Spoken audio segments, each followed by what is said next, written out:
It's day 4 of the 09-21 convention, the last day. We've never gone this far into an event. 4 days is pretty big.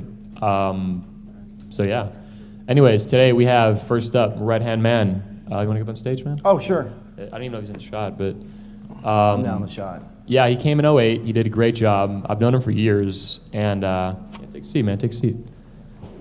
And he's just a great guy. Like, he's been really helpful, whenever I need his help with the event. He actually did an interview with me a little while ago on local radio. It was pretty cool. Yeah, I forgot to pimp my stuff, too. Yeah, he did. But just a great guy. I've known him for a long time, and he's a bit older than most people in this room. I don't think it's a secret, but I think with age comes wisdom, and I think today's going to share quite a bit of that for the second year in a row. So, guys, without further ado, get stoked. It's Red Hand Man. Thanks, man. All right. Thank you. Thanks, Anthony. He's done a great job. I mean, I didn't do anything like this when... Wait, how old are you now? 23? 20 still. I didn't do anything like that.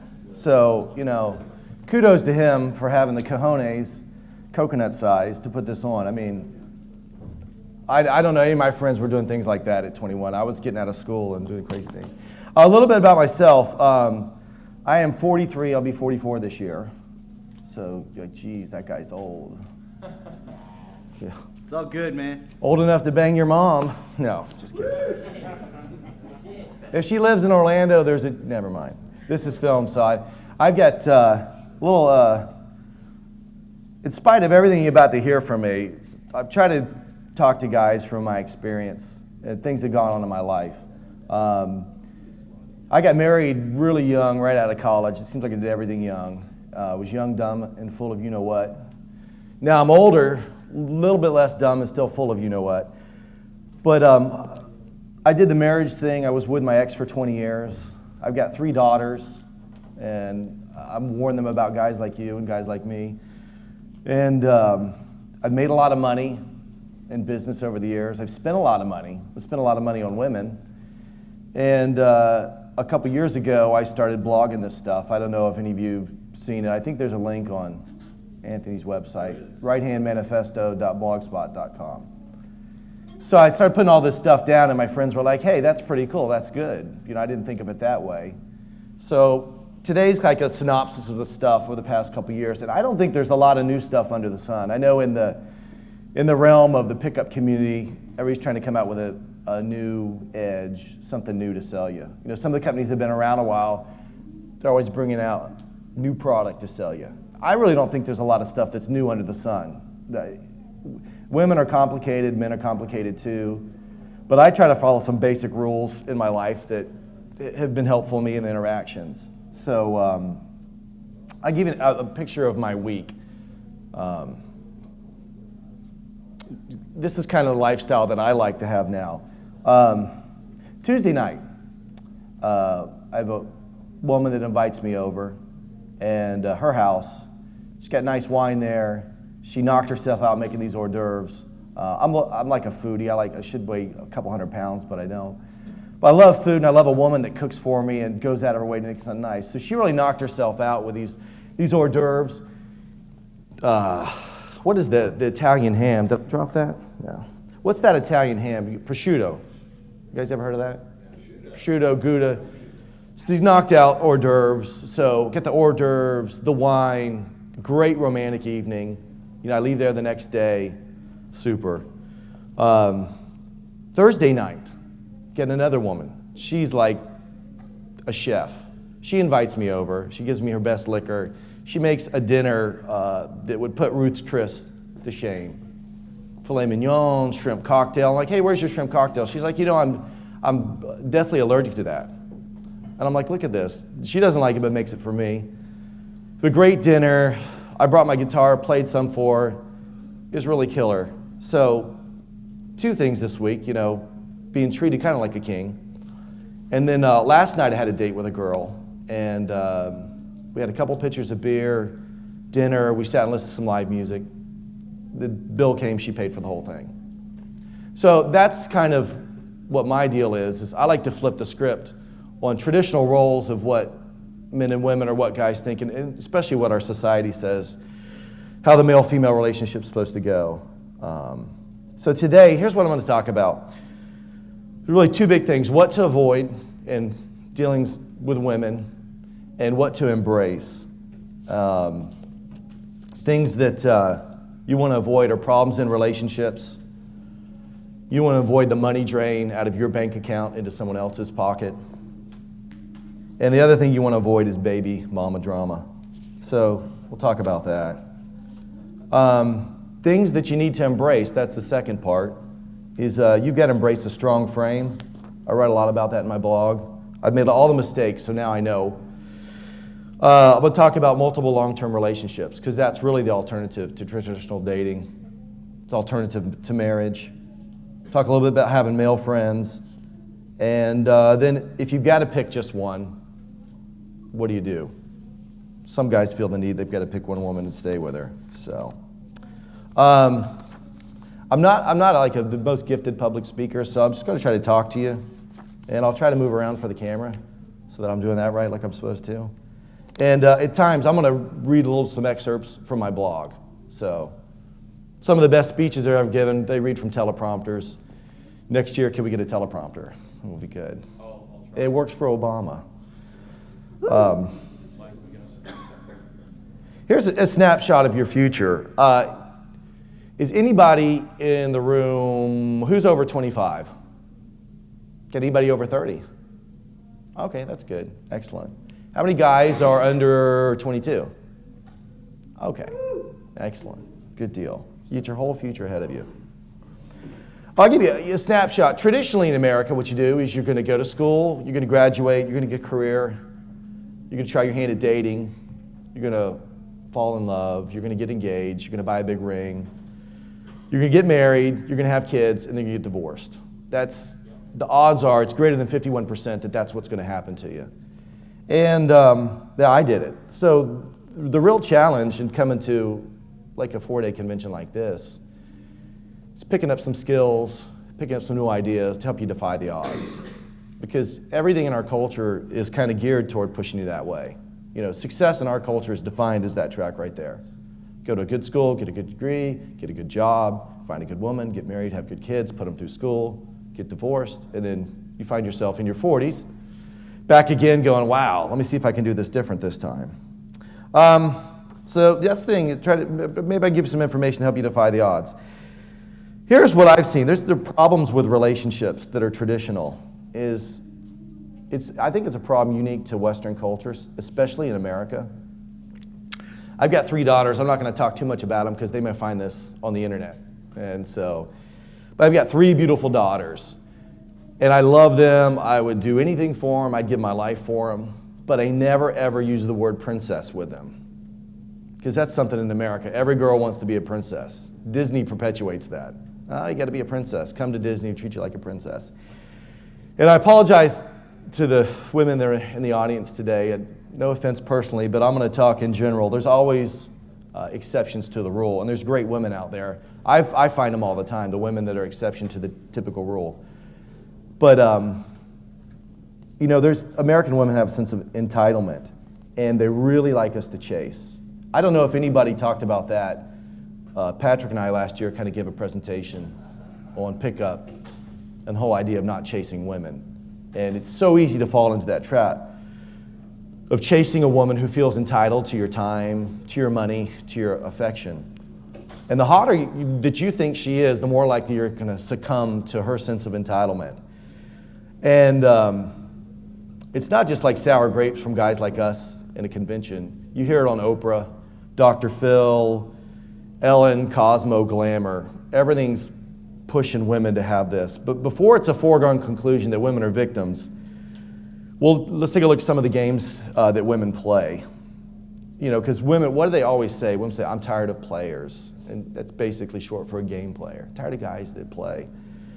But I think the games that women play are even more dangerous. So they typically involve women looking for sponsors, guys that are willing to part with their money, and who think that approval, affection, and fidelity can be purchased. Now, in America these days, the big race was really not between McCain and Obama. It was really between Hillary and Obama. And she'll maybe get her shot again. But we're in an era now where a woman can be president of the United States. A woman can make an accusation about a man and basically ruin his career. Look at the Duke lacrosse team, a couple years ago. Basically ruin these guys' best years in college with an accusation. So society is kind of leans toward that the woman's the victim. But there's some games, and you guys are probably ahead of the curve on this. But bar drinks. I mean, when we go out, some guys peacock. Personally, I think everybody gets in the game. And I was out the other night on Friday night downtown, and I could see the guys that have read the book The Game, or they get a little pick up information, because they all look the same. You pick a new guy, new to the community, you can pick him out, you can spot him a mile away. So most guys don't dress up, but women dress to the nines, and they come out to the bar, and I hear this almost every time that I go out, is, hey, you talk to somebody, and they're like, hey, are you going to buy me a drink? Not all women ask that, but a good proportion of them do. Women will flirt with a guy to get them buy drinks. My friends tell me this. Female friends tell me that all the time. So one thing, women come out, they want to use your money to buy drinks. They play little games. Say you do well in a pickup scenario, you meet a girl, you spend a little time with her, and you become involved physically with her, and you're like, hey, this is just not a romp.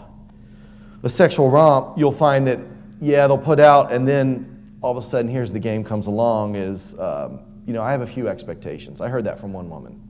We hook up, and the next thing I know, she said, hey, I have a few expectations for this. And she gave me her expectations, but it really boiled down to me becoming her boyfriend. The other game that women want to use you for are lunches and dinners. And when I was first divorced, I was taking girls out to dinner. It was crazy. So one good article, if you guys, Paul Janka, I think Janka, you ever heard of him? Show of hands, Paul Janka. Yeah, good guy. He writes a really good article out there about why you avoid the whole dining out routine. Because if a woman's really into you, she'll either cook for you or she'll come to your house for dinner. So it was a couple of years ago, I met this girl. She's 29, so she's like 12 years younger than me. Meet her for coffee. There's no Starbucks near her house, so I go to Applebee's just to hang out, have a coffee, get to know her. And we're sitting there, and it's after about 30 minutes, she's like, well, you know what? She's like, are we going to order some food? I'm like, well, if you want, we can go to your house and you can cook me some food. Oh, there's no food at my house. I'm like, what? And she's like, well, you know what? I didn't eat anything and I'm hungry. And we talked in a long time. And I'm like, no, the plan was just to meet, have some coffee, talk, get to know each other a little bit better. But she's coming back and going, no, but when the woman's hungry, this is direct quote, but when the woman's hungry, it's the polite thing to do. I'm like, I've run out of time. I've got to get back. She's like, that's okay. Can we order some takeout? I'm like, you're persistent, aren't you? I'm like, you know what? I'm not your daddy, so it's not my job to feed you. Oh, I know you're not my dad. I've got enough money to buy lunch for the whole restaurant. And I'm like, yeah, I don't doubt that. But that's the kind of the game, hey, buy me dinner. No, we're not going to do that. Oh, can we get takeout? So there's some persistent women out there. And that's hardcore pressure. I mean, she might have still been stripping, but she was a stripper. She looked great. But everything she could muster, batting the brown eyes at me. So lunches and dinners, you picking up the tab. It's a game. The shopping game, but I don't think anybody's really that stupid. But I've got a friend that knew a girl after just a few short months and was out buying her a necklace at Tiffany's. And I'm just like, what were you thinking? So some guys do that. Weekend trips. Every girl wants to go to Las Vegas on a cruise, New York City for the weekend. The younger set of girls that are in school don't think about that, but as soon as a woman gets out and she's got a career, she thinks about weekend trips. Substitute the word getaway for dinner, it's the same thing. A woman will look for you to sponsor her out-of-town trips, especially if she's like some kind of relationship that's going well, she plant that seed, hey, we should get out of town, we should go to the beach for the weekend, we should go this, we should do that. The other game the women play is cohabitation game. I have some friends that do it now. I had a friend about 18 months ago that was doing it. It just killed him, the cohabitation deal. No marriage, no kids, but a world of manipulation on her part. A lot of women miss the co part of that. I've got some friends that do that right. They get the cohabitation, and it's 50-50 down the line. She treats, he treats, back and forth. It's on an even keel. The other game, engagement rings. In our society, that's the ultimate game for a woman. It is the ultimate finger trophy for the non-married girl. Once they get out of school, they get the career, they're now they're trying to find a good guy who's going to provide for her, a good guy who's going to have kids. But that engagement ring, a couple years ago, I was dating this one girl, and her friend had been married 1 year. The poor guy, I think, knew her like 6 months before they got engaged. He bought her a $10,000 engagement ring. So he's known her maybe 18 months. At the end of that, here comes the divorce. What do you think she did with the ring? Hey, I'm sorry it didn't work out. Here you go. She's like, hey, I'm keeping the ring. So there's guys, and jewelers even have a new phrase for that now. You guys know that you heard about the rings that come out? A woman, if you're young, you're starting your career out, the starter ring. So, Madison Avenue, the whole marketing deal, hey, it's a starter ring. Later, the whole idea is you're going to buy that ring. She pops out a couple kids for you. Now you got to get her the big ring. So it's another game. Other game, baby daddy. You get to watch out for that. Anybody heard this term? Hey, you don't need a condom. I'm on birth control. Have we heard it? Show hands. Exactly. Who plays with fire? My friend Patrick's here. I talked to him about this Friday night. He just looked at me and said, do you really want more kids? So, sometimes the heat of the moment, you don't want to wrap that thing. Maybe you should. Be especially vigilant for some of you guys in the little older bracket closer to me. The 30 to 38 range. These women, if you listen real closely, they exude a ticking sound. And after they conquer the marketplace, they feel compelled to conquer motherhood. And that's just a tough deal. That's even an American thing. Hey, conquer the marketplace, conquer motherhood, hire a nanny, never home. We'll talk about that a little bit later about what to look for. Some of you may have been raised by a mom like that who was never home. I was very fortunate. My mom was old school. She stayed home. It's a really good thing about that. Some other may have had that. It's a really good deal. But the game, hey, I want to have a baby. Baby's just another possession sometimes for an American woman. I got my career. I'm going to keep the baby. They never see the kids. They're stressed out. If you're the poor, that's the tough thing with women who have careers. It's noble. I want my daughters to have careers. When it comes to raising a family, between career and the kids, the poor husband's never going to get any sex because she's wiped out come 10 o'clock. So stay-at-home moms, it's a pretty good thing. So that's one problem, American women entitlement. The divorce rate, it's a problem with relationships. I don't know what the stats are now. It's over 50%. Everybody's well aware of that. Big problem with getting married is that the odds are so much against you. Marriage is not the cure for loneliness. I think a lot of times you'll find, you don't hit this now, but as you get up in your years, there's some men that really fear growing old and alone. And I don't think it's the cure for it. I've been married, I've had kids, I've owned several companies, made a lot of money, lost a lot of money, had cars, nice vacations. But if you pick any one of those things, none of them makes you happy. So if you just substitute the word for marriage, if you think something's going to make you happy, you chase it for a while, you get it and go, hey, you know what, that really didn't make me happy. Marriage is the same thing. It's not the cure for loneliness. There's a certain amount of it emotionally that sets in to a guy. There's a certain amount of loneliness. It's not necessarily neediness, because your emotions, you're going to feel these things whether or not. But sometimes the crave just to have a relationship, to be in one, is because a guy really doesn't know what he wants. Marriage doesn't solve the loneliness problem. Having a girlfriend doesn't solve the loneliness problem. Plenty of successful guys who've conquered the marketplace. They've conquered their finances, conquered athletics. They get stuck in a lonely marriage. So it doesn't, there's no guarantee that that girl that you marry or stay with is going to be the same sweet, caring woman that you fell in love with. So no one can guarantee that. And that's another difficult thing. People change in marriage. You know, the girl that you marry, she changes, she grows, or she has different wants and desires going the other way. Drama. It's another problem with relationships. Women are typically more emotional than men. They have more drama. If you talk to a woman who's in a career professional, say she works around other women, there's always drama involved. I had this conversation Thursday night with my friend, the one who cooked a great dinner for me. She's like, I've been working around guys for 5 years now. Very successful, high-powered guys that make a lot of money, spend a lot of money, and she would like that environment. She could be herself, she could say what she wanted, rarely had her feelings hurt. She changed careers and now works at a company that she works predominantly on a team of, I think it's 12 women. And she's been there 1 week and she's like, the drama is unbelievable. She's like, I haven't cried in my job in 5 years. I'm working with women. For 1 week, I'm in the bathroom twice, crying my eyes out because they're catty. So women bring that emotion into the relationship. That's another thing. The closer you get, the more you open yourself up to the drama. The life cycle of relationships.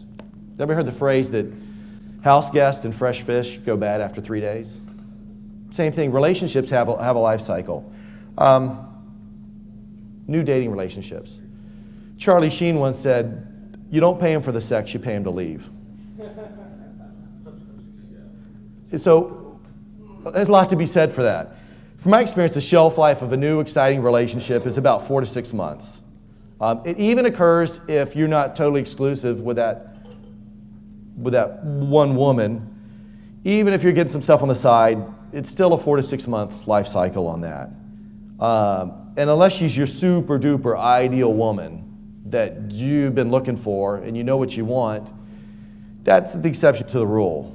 But the old phrase, the bumper sticker, no matter how hot she is, some guy somewhere is sick of her shit, is kind of the case. So here's what you look for. In relationships, at the 3 to 4 month mark, for you, her physical flaws become more noticeable. You're like, oh, how come I didn't notice her feet before? You know, I didn't notice her teeth. Oh, God, it's a screen. Second thing for you, she starts pushing you for some sort of commitment. Now, the third thing for you at the 3 to 4 month mark, her unusual quirks become less cute and more annoying.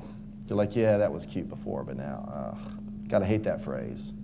You know, I dated a girl, she said, wow, really? It just got so, at first it was cute, then it became annoying. So for her at the 3 to 4 month mark, in your relationship that you know the girl, she's typically thinking, hey, he won't promise exclusivity. I want to know that he's just banging me and nobody else. The second thing that happens, he spends too much time with his friends, his work, his hobbies. So her demands are for more time. At the 3 to 4 month mark for her, he doesn't validate me enough. And then she finally comes to the realization, hey, you know what, this guy's just using me. He's not here for the long term. So that's what happens at 3 to 4 months. Then it takes another 2 months for either party to get up the nerve to break the thing off. You know, nobody wants to be hurt. So it takes another month, 2 months to go, oh, you know, I'm in this bad relationship, I've got to break it off. And the life cycle of a relationship, so this 3 to 4 month thing, I've made this mistake twice in my dating life. Don't ever, rarely say never, but this is never. Whatever you do, even your most drunken, emotionally vulnerable state, or when the sex is really, really good, never let those 3 words come across your lips. Because as soon as you say those 3 words that she wants to hear, that will haunt you in trying to break off the relationship with her. So at the 3 to 4 month mark, she's looking for the I love you. So that's the problem with relationships. There's a lot up against you in a typical traditional dating relationship. The second thing, dangerous about being in a exclusive with one woman in a long-term relationship. Pardon? Oh, question. Sorry. Can you elaborate a little bit more on why you don't want to say I love you? Well, here's what I think. If you really believe that, then you need to be in the relationship with her. It's a difficult thing. We're going to talk a little bit about multiple long-term relationships, and that's probably better answered in that deal. It's a dangerous phrase to say to a woman because what it just comes, we can say it, but when you say it to her, it really locks her in. And I think the problem with it, there's nothing wrong with loving things. I love my daughters. I love my mother. I love my aunt.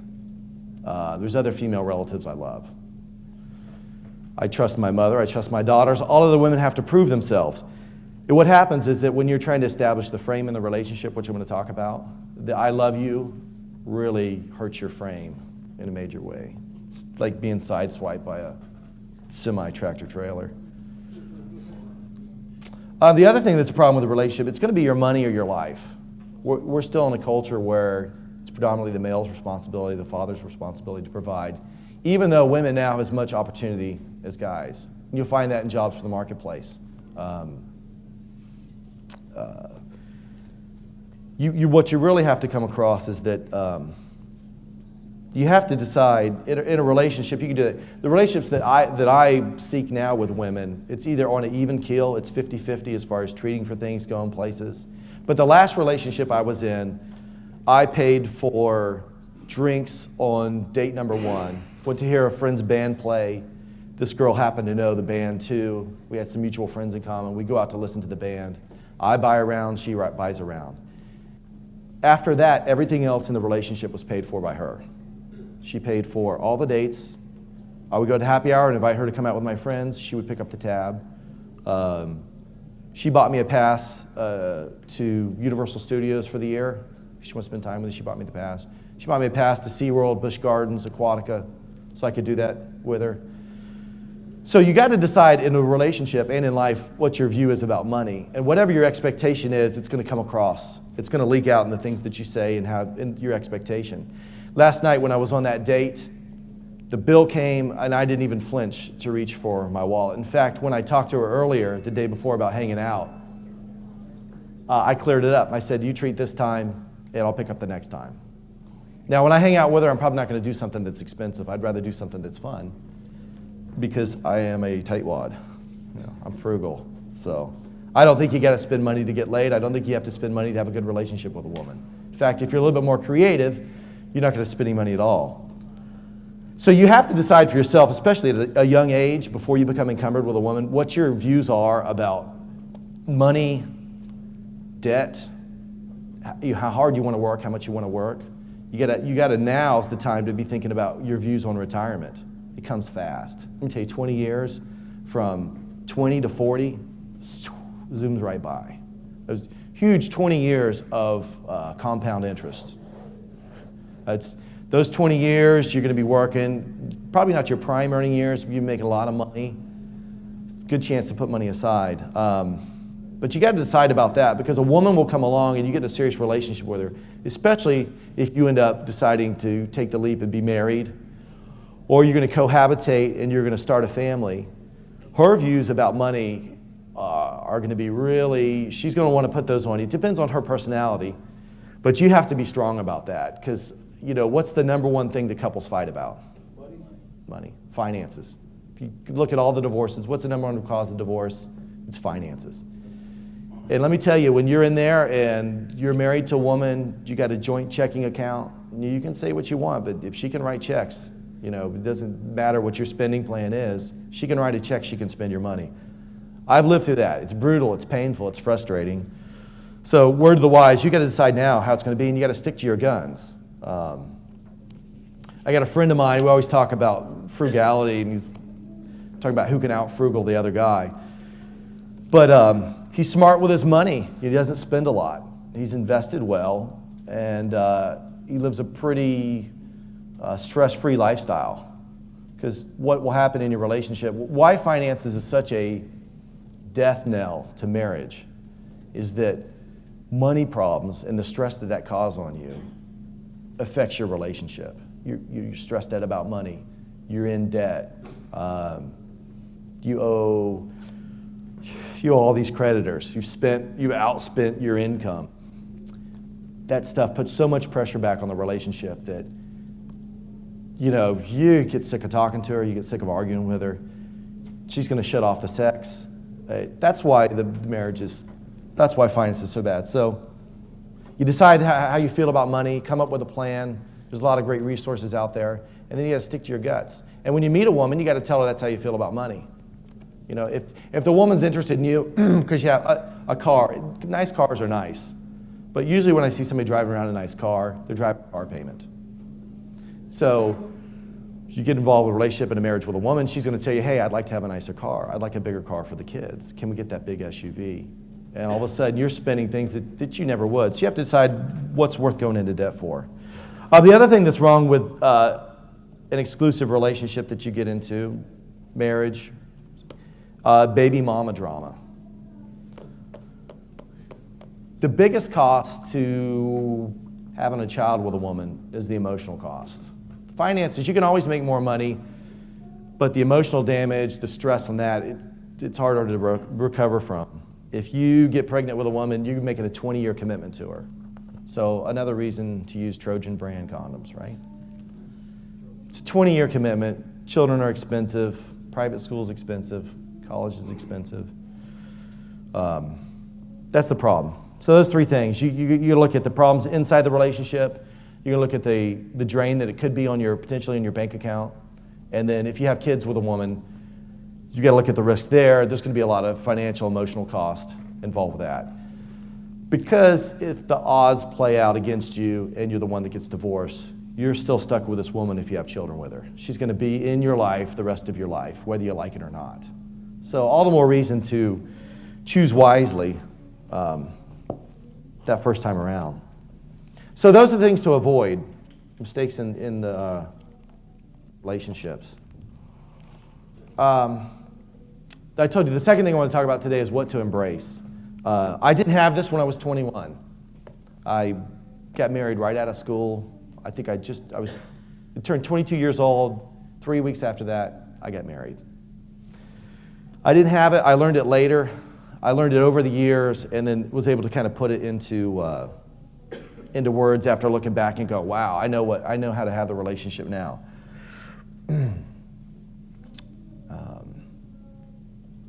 There's two things that battle you in having good frame. Because good frame helps you in every area of your life. It helps you in business.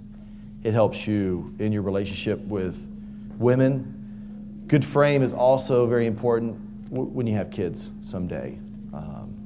The frame that I portray to my daughters that's what I'm communicating to them about what a valuable guy is. You know, it's like avoiding the word princess, making sure that they understand about personal responsibility. Comes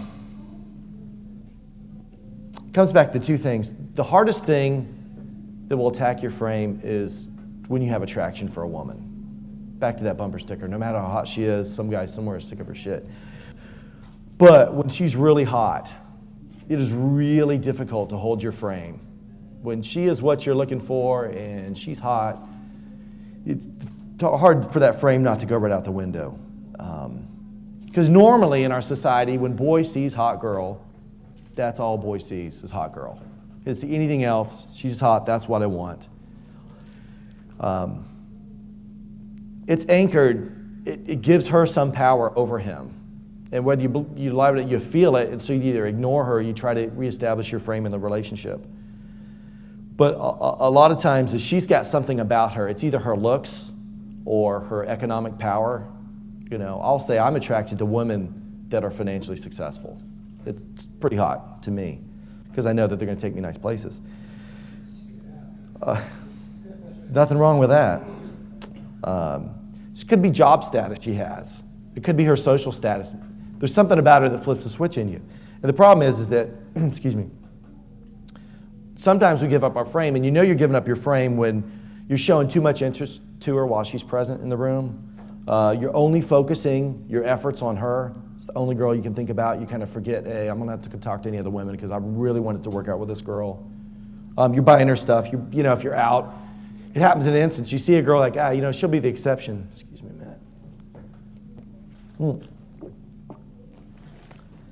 She'll be the exception. I'll buy her a drink. You think about her too much.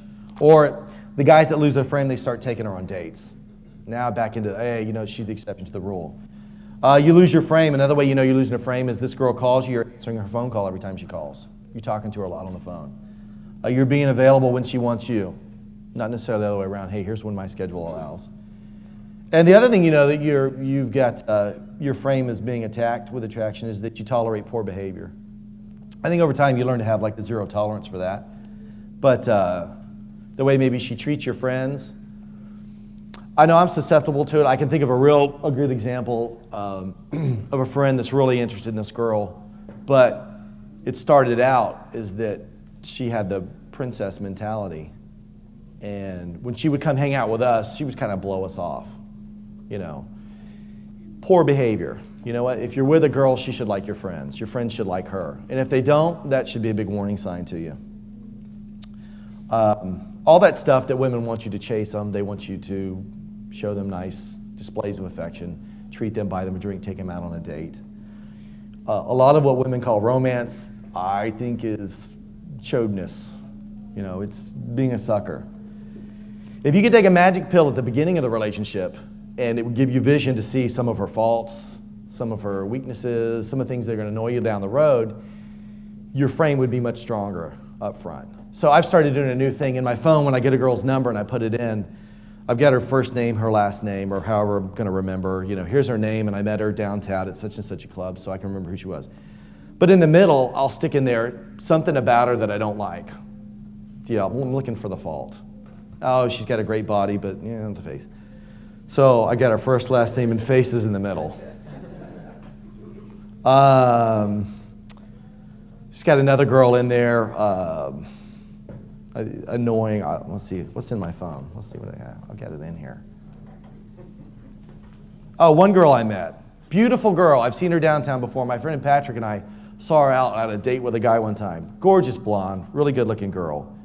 I go out just to talk to her, hang out, find out a little bit more about her, and find out the reason she didn't remember me from downtown is she's a recovering alcoholic. I'm like, oh, this is not going to work. So under her name, I've got dry in the middle. So I'm picking out things about them that I don't like just to keep my frame in the right mind. This woman's got faults of her own. It wouldn't work out between me and her because I'm the world's worst AA sponsor. It doesn't work. So you've got to keep your frame in mind. Let's see. The other thing is you have a sense of you're attractive. This kind of comes down to some inner game stuff. How you feel about yourself is going to become evident to anybody that you interact with, in your mannerisms, especially in your relationships. So you have to feel inner game that you're an attractive guy. There's the business philosopher, his name's Jim Rohn, not the radio guy who does the sports, but there's another wise old guy that teaches a lot about business. And I like his quote is, success is not something you pursue, it's something you attract by the person you become. So part of the success that you get in your life when you're an attractive man is the people that you attract to your life. So you gotta ask yourself, what kind of people do I attract? You have to think about your circle of friends, who you hang out with. Who are the guys that I hang out with? Who am I attracting to my life? How do you become more attractive as a man? Here's some questions, just a mental checklist here. How many books have you read in the last month? How much time do you take to meditate on your existence and the meaning of your life? When's the last time you learned a new skill, hobby? How much time do you spend pursuing the hobbies that interest you most? Is there anything that you've always wanted to do? Is there an instrument? Do you hear people say, oh, I've always wanted to play the piano. I always want to play the guitar. What are you doing to pursue things like that? When's the last time you did something for the very first time? You did something new. How many friends did you make last year and keep last year? How many new friends did you make? How have you been working on your health? How often do you do something creative and cool for somebody else? A family member, a friend? When's the last time you traveled somewhere you've never been before? All these things really are varied and widespread, but they really come back to things that change you on the inside and make you a more attractive person. When you talk about somebody, I mean, look at the whole pickup game. You can run routines and do things, or you can just talk to somebody about what you read recently. Hey, I was just reading this book the other day. Or hey, let me tell you where I just got back from. I just got back from Costa Rica. So if you picture yourself sitting at a table, somebody's house with all your friends, and everything was stripped away, your car, your clothes, all that other stuff, sports, the common news, what would you really have to talk about? Do you have really anything going on inside of you that's of interest to other people that makes you unique? An idea that you can talk about? Because it really comes down to that with people. If you have ideas and things you can communicate and articulate, it's very attractive to other people. So are you attractive? That gives you a strong frame. I think you need to travel outside of your comfort zone. How many, let's show of hands, who's ever traveled outside the United States? A lot of people. In the past year, who's traveled outside the United States? Good for you guys. It gets out of your comfort zone. I think it puts a lot of things in perspective for your frame. It's good to go to another country and see how women treat men. It's good to go to another country and see how women treat American men. It's a good boost for you. America's a place everybody wants to come. If you travel there, you realize, hey, I'm an attractive guy. In spite of when you come back here, everything's geared toward, yeah. No question.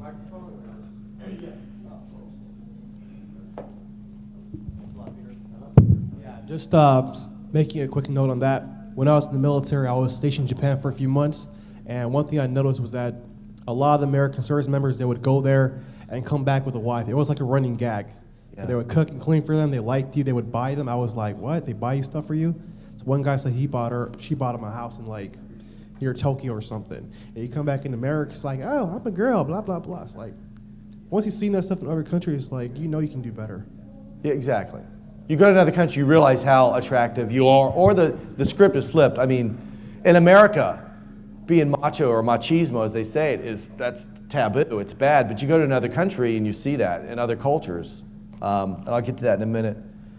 Let me zip through this. So, frame, you got to cultivate your talents. You need to travel. You need to be well read. You need to act more like a hot babe. When you're interested in a woman, you need to flip the script and be the hot babe. Just a second.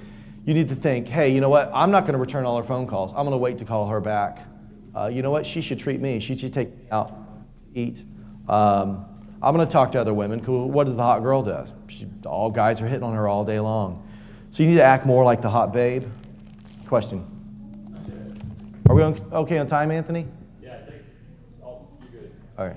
All right. So you're going out, you're reading books. You're going to other countries to be attractive. You're doing all this shit for girls. So that's like it. If you think about it in a way, that's like a really supplication. Like you're doing all this shit to be more attractive for girls. Do you find that like messes up your frame? No, actually, I'm doing that for myself. Okay. I'm going places Fair that enough. I want to go see. Gotcha. So I can say, hey, when I'm hanging out with people, you never know. It could be, you're talking about your friends. It could be a client. You got to do a deal with a client. This whole stuff about being attractive serves your entire life, not just women. Women find it attractive, but so does everybody else. You go to a dinner party, a social event, a business networking event, and you're having a conversation about where you've been. You find, oh, somebody's been there. All of a sudden, you have a connection with them. So having read the same book that somebody read, to have that discussion. So it's not chasing. It's not doing things to attract women. It's becoming a more attractive man. If you know you're an attractive man, then your frame is stronger because you know that you bring something to the table. Acting more like a hot babe. Wait a few days to answer email. Cancel a date. Out of the blue for no reason. Cancel on her. Go out with somebody else. Say, hey, cancel on her. Hot women do it all the time. And you won't be so locked into one woman. Expect her to treat you. Dinner, movies, drinks, places. Be the hot babe. I mean, that's about becoming attractive. If you feel you're really attractive, it's like a rock star, movie stars. When they go to places, they go to restaurants, hey, you're special. Let's treat you. Let's take care of you. You have to pay for that. We got that, Mr. So-and-so. They go to the red carpet events, the movie stars, the rock stars. They get bags of, what do they call that, swag, stuff we all get. They're treated well. Why? I'm a star. I'm an attractive person, so people are going to do things for me. So you got to adopt some of that into your mind. The other thing is, let's attract us to a list of life goals that you're working on and accomplishing. That makes you an attractive person. Having more than one woman that you're interested in spending time with, it's good for your ego. When more than one woman's interested in you, I mean, that's a boost. You don't get locked into that one. And acting more like a hot babe. Hot women are always getting hit on everywhere they go. You know, ring, no ring. So you need a regular method of adding new prospects into the women that are kind of orbiting around you in your life. One woman's not going to make or break you. So that's another piece of your frame, being attractive. In a blog, I wrote a little bit about fear of rejection. One of the problems with the traditional pickup type stuff, where you're doing the pursuing and chasing, I don't do as good a job as my friend Patrick did last year. We did a little presentation about non-chasing, not chasing women. But one of the things with traditional style pickup, where I'm walking across the bar to the hot girl, I'm going to interrupt her and her friends to give them some line. I'm coming over here to try to interrupt their conversation, to get their attention, to maybe see if I can do something that's flashy and they're going to be attracted to. Or try hard. I'm walking into the venue and I'm dressed way more outlandish than I should be. It just comes back to, hey, I'm looking for something from somebody. And what happens is that the more you do that and get shot down, I don't think going to opening and, hey, I got to do X number of sets is going to be great for me. Oh, this is super. She blew me out, you know. The old line, blow me or blow me out. Do you really want to be blown out of that many sets? Because I think eventually it chips away at your self-esteem. No one likes fear. Fear of rejection is so hard in life. It's why sales is a hard business. It's why cold calling sales is tough, because you don't want to pitch somebody and have them turn you down. So that fear of rejection, coming back to being an attractive guy, having a strong frame, you don't approach everything that you see in the bar. It's not like, hey, I'm going to chase everything that comes along and let the numbers work out in my favor. The last thing I think that helps your strong frame, and I've alluded to this, is traditional dating. I kissed it goodbye and glad about that. The whole thing, that mean 10 minutes? 10 minutes. All right. Well, you guys can ask me questions later. Let me hit this real quick. Multiple long-term relationship. To answer your question, here's how you maintain them. I got my notes because I can't remember all the wonderful things I think of, right? More than one. Our society doesn't like multiple long-term relationships. But historically, and especially, you look at people a long time ago, guys had more than one wife. Before the laws came along, you can't have more than one wife. Hey, guys did. In the Latin culture, what does every guy have who's attractive in the Latin culture? He's got a wife, he's got his amante, a mistress, and he's got a girlfriend. The wife's long-term for kids, the mistress is a little bit more permanent, and the girlfriend rotates in and out. So it's something called, why don't we have that in America? We should. But you look at the upside of having more than one relationship going on at one time, is all the flaws that she has, one particular girl won't bother you as much. You don't act all goofy for one woman and forget your masculinity in exchange for sex. Variety is the spice of life. And one woman does not control you. So how do you maintain those multiple relationships? Frame. And here's my guidelines. You asked that question earlier. It was a really good question about why don't you say I love you? So here's my guidelines for maintaining relationships with multiple women.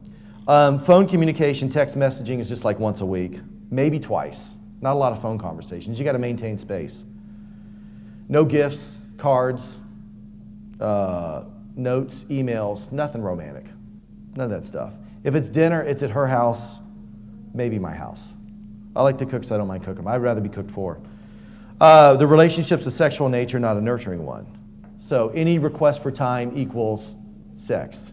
Every interaction needs to end with sex. Use compliments sparingly, especially in the heat of passion or in the afterglow. That's careful at the end of that when she says, oh my God, I really care about you. I heard this recently.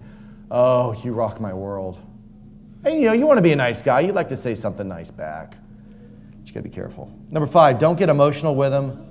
Only enough emotion that they know you have some iota of care. It's not like I'm a user. If I'm in a relationship with this woman at some level, I do have some care for her, and I'm 100% there when I'm there. You know what? I'm respectful. I'm not rude. But it's the nature of the relationship. The Henry Ford rule. Everybody knows who Henry Ford was. Great rule. Always meet your subordinates at their office. That way you can leave when you are finished. So if you miss that one, meet her at her house. The whole thing of dating, going out on a date. Hey, just cut. We don't date. You come to my house, I go to yours. Brent with the absolute power dating. That's his deal. Hey, I think Paul Janka does that too. Hey, the best place for me to get to know you is my house or your house.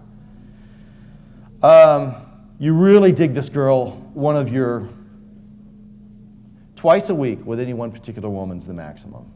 If you need more sex, go find another woman. Limit overnight stays. That's a big emotional benchmark for a woman. Staying overnight, unless you have a really strong friend, can be real boyfriend-girlfriendish. So you gotta maintain a little emotional space.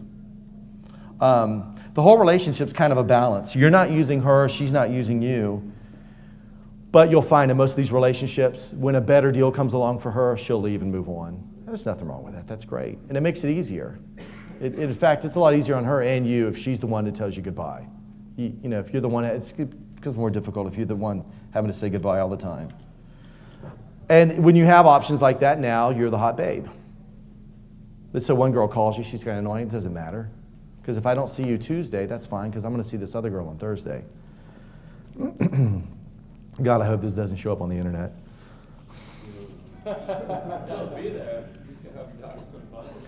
Okay, 2 last things here. What are going to help you, real quick. Get some male friends. Get some good male friends. We're okay? All right. I will say this about the community. There's some dorky things about the whole pickup community. We can all admit that. All right. You meet people, some goofy people in it. I did goofy stuff when I first found out about it because I thought everything that Neil wrote in the game I could just copy. Does everybody remember going out? I got to get something to peacock with. I got to go to the magic store and get some tricks. I got to learn some magic. What you need is you need to get some good normal friends. You know, what's the Irish grandmother says? Show me your friends and I'll tell you who you are. I'm real fortunate that through the community I found my 3 closest friends now are guys that I met through the community. So you need some good friends in your life because when you are acting like, can I say douchebag? When you're acting like a douchebag, they're going to come to you and say, hey, you know what? Really? You know, I've done that. I've done the intervention before. Get some friends. Get some good friends. So you're not always thinking about girls. You're not always thinking about going out. I got to find a woman. I got to sarge. I got to get sex. Hang out with your friends. In fact, going out and doing the whole sarging thing, it's tiring. You'll get burned out. Once you do it enough, you're just like, yeah, I don't want to do that. But if you go out, you go out to hang out with your friends and have a good time, people will notice that. They'll be, oh my God, look at those guys over there having fun. They're not coming across the bar to talk to me. So get some male friends. It's good for your frame. If you must pick just one, you got to figure out one other note on your friends. Find friends, especially, I don't know where you guys are at in the stage of being involved in the community or what you do, but find some friends that are good at social dialogue. They really know how to talk to people, how to talk to a wide variety of people. Those are the kind of guys you want to hang out with. Say, man, he's a good people person. He can talk to anybody.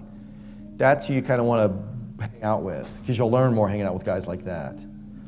If you have any friends that make people feel weird or uncomfortable, you know, you say, dude, you know what, you're really freaking me out, you know. You want to let them orbit a little further around you. People come into your life, and some people orbit. It's almost like you got your own little solar system.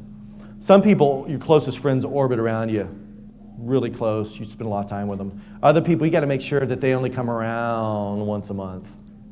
You know, there's other people that need to orbit around you once a year that they come around. So you got to be careful who you're hanging out with because you will become like those that you hang out with.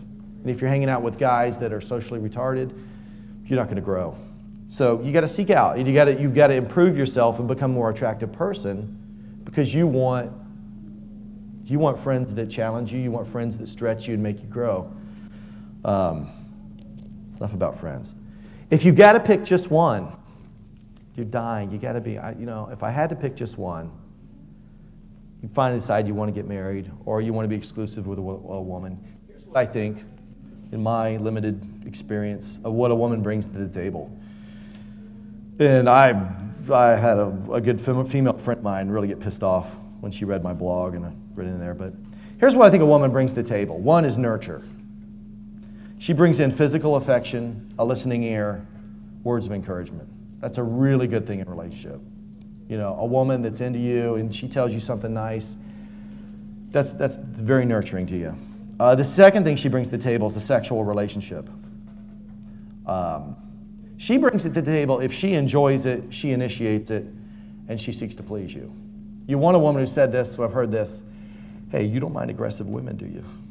That's a good thing to hear. No, she should initiate some of the sex. All right. Hospitality.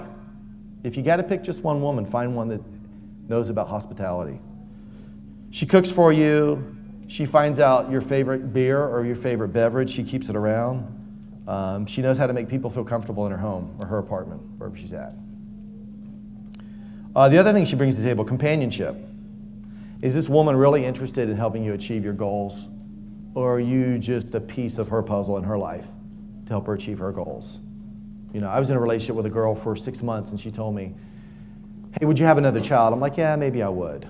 I don't know that yet. Well, at the 6-month mark, she gave me the heave-ho, which is just fine with me. But she's like, hey, I don't think you're going to stick around and have a baby with me. That woman had an agenda. It wasn't about what I wanted. It was about, I was a piece of her puzzle. So companionship, is she really interested in your goals? Other thing the woman brings to the table, childbearing. We can't do that. So if you want to have kids, you've got to find a woman for that. But she's got the desire and the mental health to raise good kids. You know, it can't be like, hey, I want this. The best way for that is to look at a girl and ask her, if you're going to get serious about a woman, don't do it till you meet her mom. Spend some time around her mom. Because that's, you know what?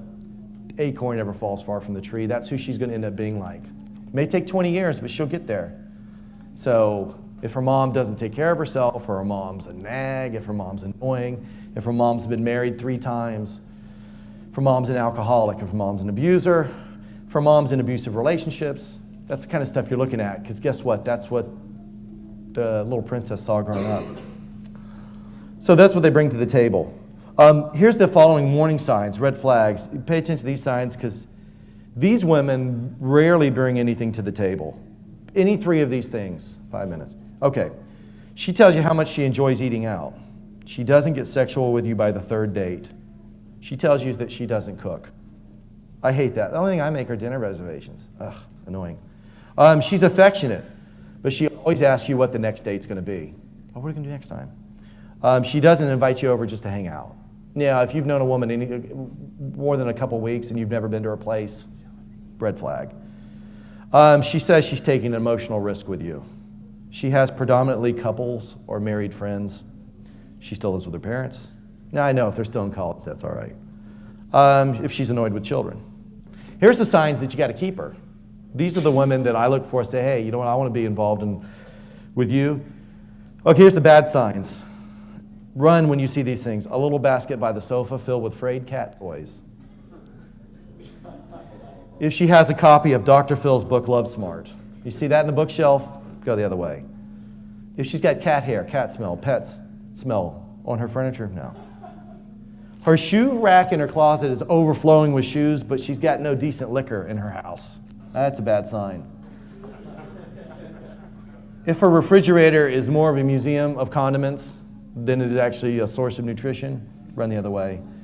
And always look in her bathroom, and if her birth control packet has pills in it for Monday and Tuesday and it's Wednesday, that's a problem. Here's what it looks like. Here's when you have a keeper, and here's what I look for. You go to her place. That's why I want to see a girl's place. Because if you start inviting girls over to your house, you never know when one of them's going to be like the stalker type and drive by and, oh, whose car is that? So the Henry Ford rule, you meet them at their house. So if you're going to meet your subordinates at their house, here's what you're looking for. Her whole place is clean and well kept. That is a really good sign. She has a dog, clean and well behaved. I just hate cats. Does anybody have a cat? Any guys have a cat in the room? Yeah, get rid of the cat. Wrong convention. I'm just kidding. That's fine. That's fine. Cats are not chick magnets. Dogs are. Greyhounds are the best chick magnet ever. Get a greyhound. All right. Comfortable matching furniture. She's got a choice of liquors and mixers. She knows how to make a drink. That's a lost skill. Women from the 1950s could make a good martini for you. You come in and guess what? She's in, leave it to Beaver. That wasn't that far from the truth. Refrigerator is stocked with real food. And she has clean sheets and her bed is made. That's what I look for, on top of the other things. Here's the things you're going to hear when you find a keeper like that. A girl, one of the girls that you were going to be involved with in a relationship, she's going to say things like this, which I wrote them down because I've heard them all. Do you like it when I touch you like this? I'm cooking something that you're going to love. Or a version of that is, hey, can you come over because I'm going to make you, and she tells you what she's going to make you. Last Thursday, hey, can you come over? What would you like? Would you like filet mignon? Do you like mussels? I'm going to try a new appetizer out on you. That's what you want to hear. She says, sit down, relax, let me get you a drink. It's rare, but you hear it. There's a girl I hang out with. I walk in, she says, sit down, let me get you something to drink. It's a good thing. Had a girlfriend that always said, some say, hey, you're a great guy, that's a good thing. She says that, she could be a keeper. Had a girlfriend once, every time she talked to me, she'd say, hello, handsome. I mean, these are things that women will say, I'm not going to do that, you know. And then the other thing they say is, hey, when can you come see me? And even if you don't, they're still interested. If you go 4 months and you haven't even seen her, and you call her up and talk to her again, and she's like, hey, when can you come hang out? That's when you have a keeper. So if you've got to pick one, do that. In conclusion, I guess you got to figure out what you want out of life. You know, if you figure out if you want to take that typical career path, I'm going to go to school, I'm going to get married, or I'm going to go to school, I'm going to have a career, I'm going to make some money, I'm going to get some bling, a nice car, a nice house, I'm going to find a nice girl, I'm going to get married, I'm going to have kids, I'm going to get divorced. You got to figure out what you really want. You know, do you want to travel? Do you want one woman? When do you think you want to have kids? Think about that stuff. And if that's playing in your mind, you really know your goals and what you want, it'll change the interactions that you have with women. Because they're going to derail you. You got your agenda, she has hers. So you got to figure out what you want. You got to read lots of books, especially books on personal development. Talk to guys who are older and wiser. You look at somebody who's successful in business that you want to talk to. Look at a guy that's a successful woman, that's who you want to hang out with. Somebody who's good socially, that's who you want to talk to. Travel, go other places, see the world. America's such a small place. I mean, the culture is so ingrained here. But you go other places and you come back and go, wow, man. Things I thought were important aren't. You know, it'll open you up. So you really can't make any apologies for being a guy. Culture, especially now, and not to be political, but the climate of our country is, you're a guy. It's not a second-class citizen, but you know, if you're a guy, you've got an advantage on everybody, which is not true. So you can't make apologies for being a guy. Well, I have a friend from Brazil, and she said this. She's like, you American guys apologize too much. You're in a crowd, you bump somebody, you go, oh, excuse me. Guys don't do that in Brazil. They're like, hey, get the fuck out of my way. It's machismo. You hear a girl say that, you guys, American guys apologize too much. All right. So, I'm not the first guy in a long line of guys to tell you that our society is feminized. Western culture kind of feminizes men. A lot of us have done that. You can't attack feminism because it really doesn't do you any good. The good fight is personal change. You got to reclaim the ground that you were born to hold. It is not an American ideal. Being born a man, having a birthright is not an American culture ideal. That's an old ideal. And a lot of countries still have this. It's not fair, maybe not fair to women, but life's not fair. But you got to reclaim your birthright. You're born a man. You got to pursue interchange, your identity. You got to make yourself a better person, not to chase women. You're doing it for yourself. You got to embrace the fact that you've got testosterone. It's a good thing. You're horny. You're charged up. You like to fight. You know, you fight for things that you care about. You're passionate about. A lot of guys have said this, and that's probably the closing comments, is that, you know, it's okay to be a man, act like a man. If you kind of had a mom that didn't feel that way, or you had teachers that said, hey, you know, you got to be a gentleman, you got to open the door, there's nothing wrong with that. But the idea is that you're holding somebody else on a pedestal. It's not. Actually, you're a guy. You have a right to be on the pedestal. Don't take the feminist party line from your ex-girlfriend, your ex-wife, about how you should behave. Oh, you should do this, you should do that. Now, you've got to be the one to set the stage. You got to determine how you're going to behave or not behave. You got to determine what you want in life and that you're going to go after it. So it's us and us alone. We got to make that decision. No one else is going to grab your big boy pants and pull them up. You know, you got to be the one. You got to make that decision that you're going to make the change. But I think the cool thing is that, and I found this last night with this girl, is she was paying for the meal, but she handed me the menu.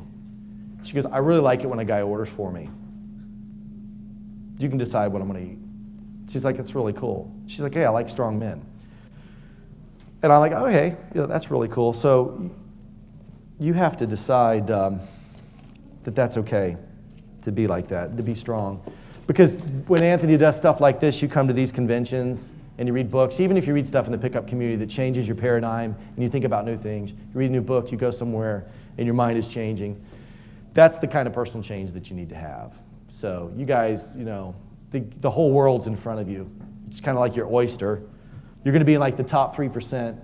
How many other guys in the country right now are in a conference or in a convention on a Sunday morning trying to become better guys, stronger guys?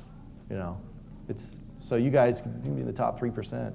You don't have to take that traditional path. That's all I have. I don't know if we have time for Q&A, or I'll stick around if we don't. A couple, and we're also going to do a big Q&A panel at the end of the day. Okay. Stick around for that. That'd be mad cool. But also like one or two right now we could do. We also have to get Nathan up next.